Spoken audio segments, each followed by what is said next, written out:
Hello, everyone. I'm going to take you through storytelling traditions and techniques today. First off, let's start with something to think about. Gail Carson Levine says on page 4 of Writer to Writer that people tell stories constantly. We are forever shaping what happens to us into anecdotes and sometimes into grand sagas. If we can tell a good spoken story, we cast a spell over our listeners. Think about that for a minute. Writing is its own form of magic. We cast a spell over our listeners. If you're good at telling a story, you will have people listening and hanging on to your every word. And what they mean by anecdotes is a short story, and by a grand saga is sometimes it's a long, far-reaching story. So we are storytellers, whether it's a short story that's quick or whether it's a very long story that takes us all over the place. So let's take a look at a brief history of storytelling because it is part of our history.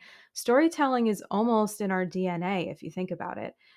We start off with mythology, folk tales, legends, songs. Those are some of our oldest stories. For example, did you know that stories were often sung first?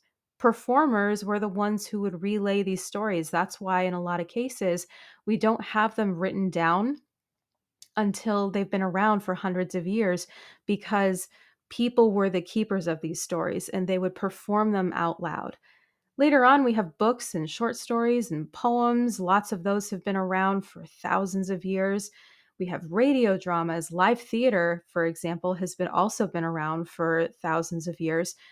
Shows and movies, these are all examples of storytelling. Just because it's not written on a page doesn't mean it's not a valid part of storytelling.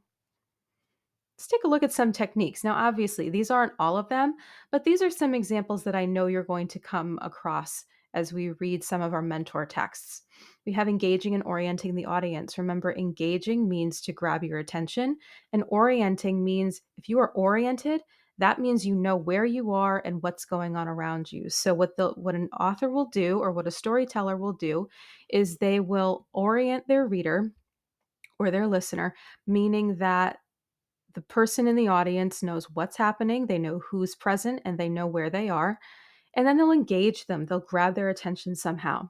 Another way that they engage an audience once the story has begun is they build suspense. This is true of a lot of scary stories, for example, those stories that people tell around a campfire.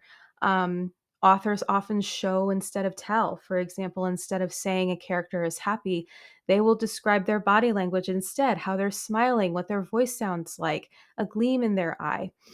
Sometimes an author will also use a flashback, so they'll go backwards in time, tell you about something that's relevant to what's happening currently in the story, and then come back forward. And all authors use sensory details. Storytellers are at their best when they're making you feel like you are in the story. And they do that by using your five senses. They'll tell you what things sound like, what they look like, what they smell like, taste like, feel like. Those are all things that, again, back to the first point, orient you into the story and they make you feel like you're there.